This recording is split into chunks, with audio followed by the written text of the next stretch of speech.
வணக்கம். நான் கீதா அன்பழகன். இன்றைக்கி என்ன பதிவு நம்ம பார்க்க போகிறோம் அப்படின்னா, இந்த தேய்பிறை பஞ்சமியை பற்றி தான். இந்த தேய்பிறை பஞ்சமி வாராகி அன்னையை நாம் எப்படி வழிபட வேண்டும் அப்படின்றத பற்றின ஒரு பதிவு தான். இந்த பஞ்சமி என்பது நம்முடைய தேவையில்லாத வம்பு வழக்கு பிரச்சனைகள் நோய் கடன் அந்த மாதிரி நமக்கு வேண்டாம் அப்படின்னு நினைக்கிற எல்லா விஷயங்களையும் சரி செய்து கொள்ளக்கூடிய ஒரு அற்புதமான ஒரு வழிபாடு இந்த வாராகி பஞ்சமி தேய்பிறை. வளர்பிறை என்பது நமக்கு தேவையான எல்லா விஷயங்களும் நமக்கு இது இருந்தால் நன்றாக இருக்கும் என்று வளரக்கூடிய அனைத்து விஷயங்களையும் செய்வது வளர்பிறை பஞ்சமி. இந்த தேய்பிறை பஞ்சமியில் நம்ம எதற்காக வழிபாடு செய்யணும் அப்படின்னா, முக்கியமாக கணவன் மனைவி உறவு நன்றாக இருக்க வேண்டும்.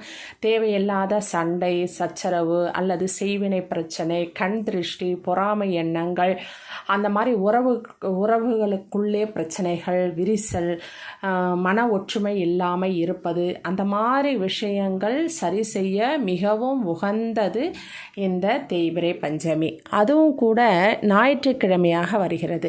இந்த ஞாயிற்றுக்கிழமையில் வருகின்ற இந்த தேய்பிறை பஞ்சமி எதற்கு உகந்தது என்றால், அரசாங்கம் சம்பந்தப்பட்ட விஷயங்கள், இல்லை அரசு தேர்வு எழுதியிருக்கேன் அதில் நல்ல மதிப்பெண் எடுக்கணும், இல்லை அரசு வேலையில் நல்ல ப்ரமோஷன் கிடைக்கணும் அப்படின்றதுக்காகவோ, அல்லது நீ செய்கின்ற தொழிலில் நல்ல முதன்மையாக நல்ல வியாபாரம் நடக்கணும், தொழில் நன்றாக நடக்கணும் அப்படின்றதுக்காக, அது மட்டும் இல்லாமல் வீட்டில் இருக்கிற கணவனுடைய ஆயுள் விருத்தி ஆகணும் அப்படின்றதுக்காகவும் இந்த வழிபாடை ஞாயிற்றுக்கிழமையில் நாம் வருகின்ற பஞ்சமியை வழிபாடு செய்யும் பொழுது நமக்கு கிடைக்கும்.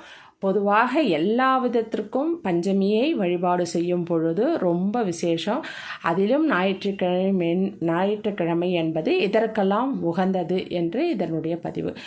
இது எப்படி வழிபாடு செய்யணும், எந்த நேரத்தில் வருகிறது இந்த பஞ்சமி அப்படின்னு சொன்னால், 28/4/2024 ஞாயிற்றுக்கிழமை காலை 7:06 வரை சதுர்த்தி இருக்குது. அதன் பின்பு பஞ்சமி வருகிறது. இது மறுநாள் திங்கட்கிழமை காலை 29/4/2024 காலை 6:08 வரை இந்த பஞ்சமி திதி இருக்கிறது. அதனால் நீங்கள் காலையில் இன்று மாலை நேரத்தில் வழிபாடு செய்யணும் அப்படின்னு நினைக்கிறவங்க ஞாயிற்றுக்கிழமை வழிபாடு செய்யுங்க. இல்லை நான் பிரம்ம முகூர்த்தத்தில் தான் நான் தொடர்ந்து வழிபாடு செய்து கொண்டிருக்கிறேன் அப்படின்னு நினைக்கிறவங்க திங்கட்கிழமை காலை 4:30 6 அந்த பிரம்ம முகூர்த்த நேரத்தில் வழிபாடு செய்யுங்க. ஆனால் இது ஞாயிற்றுக்கிழமையில் வழிபாடு செய்வது ரொம்பவும் சிறப்பு. அதுவும் இரவு நேரத்தில் செய்வது.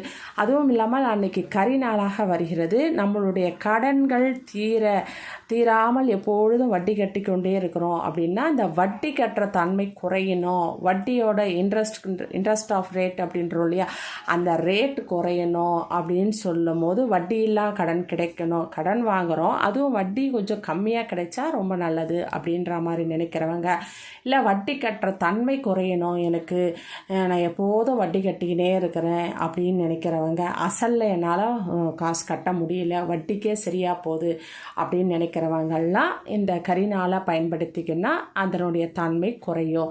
அதுதான் கரிநாளோட மகத்துவம். அதனால் அதுவோடு சேர்ந்து வருகின்ற இந்த பஞ்சமி ரொம்ப விசேஷ பஞ்சமி. இந்த பஞ்சமியில் நம்ம எப்போ வழிபாடு செய்கிற மாதிரி வீட்டில் சிலை இருக்குதுன்னா 5 பொருட்களை கொண்டு அபிஷேகம் செய்யுங்க. இதில் குறிப்பாக இன்றைய நாளில் நீங்கள் அபிஷேகம் செய்ய வேண்டிய பொருள் இளநீரை கொண்டு அபிஷேகம் செய்யணும். இளநீர், கரும்பு சாறு, அந்த மாதிரி பொருட்களை கொண்டு அபிஷேகம் செய்யுங்க. சிலை வைத்திருந்தீங்கன்னா பன்னீர் விட்டு துடைச்சிட்டு மஞ்சள் குங்குமம் பொட்டு வச்சு சிகப்பு கலர் மலர், செம்பருத்தி, செவ்வரளி அந்த மாதிரி அலங்காரம் செய்யுங்க.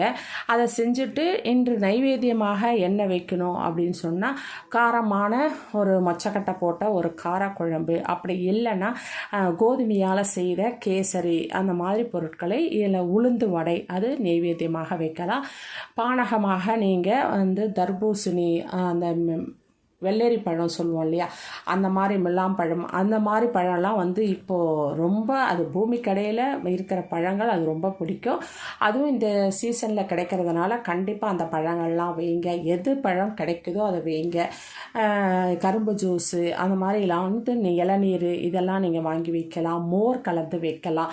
இதெல்லாம் ரொம்ப அதீத பலனை நமக்கு கொடுக்கும். அது மாதிரி அந்த வெப்பம் அதிகமாக இருக்கிற இந்த நேரத்தில் நம்ம குளிர்ச்சி அடைய வைக்கணும், அந்த அம்மாவை குளிர வைக்கணும், அந்த அம்மாவை மனம் குளிர வைக்கணும், உடல் குளிர வைக்கணும் அப்படின்னு நம்ம குளிர்ந்த நீராலும் குளிர்ந்த பொருட்களாலும் குளிர்ந்த இளநீராலும் நாம் அபிஷேகம் செய்யும் பொழுதும் சரி, ஆகாரமாக வைக்கும் பொழுதும் சரி, நம்முடைய வாழ்க்கையும் குளிர வைப்பால் அந்த அன்னை வாராகி. அதனால் நம்ம எவ்வளவு முடியுமோ அவ்வளவு குளிர வைக்க வேண்டும். அது மட்டும் இல்லாமல் அந்த பொருட்களை எல்லாம் செய்து வைத்த பிறகு நீங்கள் ஒரு தீபம் அன்னைக்கு கண்டிப்பாக போடணும். அந்த தீபம் எப்படி செய்யணும் அப்படின்னு சொன்னால், நம்ம எப்பவுமே பஞ்ச தீபமாக 5 தீபம் போடுவோம், இல்லைனா தேங்காயில் தீபம் போடுவோம். இது மட்டும் எப்படி போடணும் அப்படின்னா 2 அகல் மட்டும் எடுத்துக்கோங்க.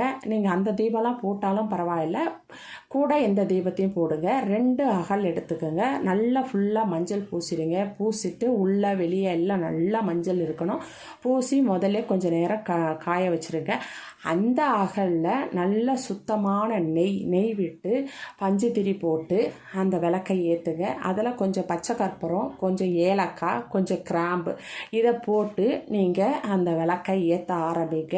அதில் 1 ரூபாய் நாணயம் 2 இடத்துலையும் போடுங்க. அப்படி இல்லைனா 5 ரூபாய் நாணயம் 2 விளக்குலையும் போடுங்க. போட்டு இந்த விளக்கை வாராகி முன்னாடி ஏற்றி வைத்து, என்னுடைய கடன் வட்டி அனைத்தும் குறையணும், செல்வ வளம் பெருகணும், எனக்கு பண நடமாட்டம் இருக்கணும், என்னுடைய வசதி வாய்ப்புகள் பெருகணும் அப்படின்னு சொல்லிட்டு மனதார பிரார்த்தனை செய்துக்குங்க.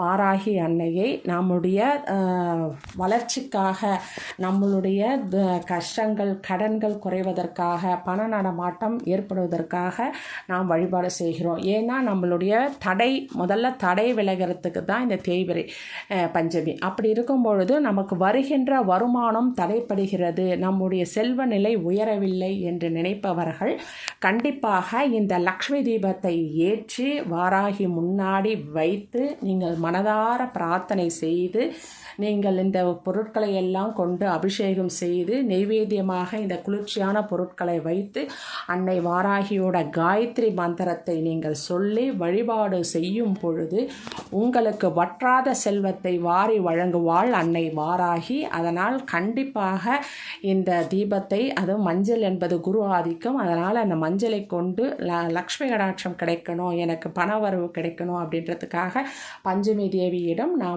நாம் ஒரு கோரிக்கையை வைக்கிறோம். அதனால் கண்டிப்பாக இந்த தீபத்தை போடுங்க. இந்த மாதிரி போட்டு இந்த வழிபாடு செய்யும் பொழுது இந்த சித்திரை மாத தேய்பிறை பஞ்சமி என்பது நமக்கு எல்லா விதத்திலும் ஏற்றத்தையும் நல்லதொரு மாற்றத்தையும் தருவதாக அமைந்திருக்கிறது. சரிங்களா? எல்லோரும் வழிபாடு செய்வோம், அன்னையின் அருளை பெற்றுக்கொள்ளுவோம். நன்றி, வணக்கம், வாழ்க வளமுடன். இந்த வீடியோவை சப்ஸ்கிரைப் பண்ணுங்கள், ஷேர் பண்ணுங்கள், லைக் பண்ணுங்கள். தேங்க்யூ.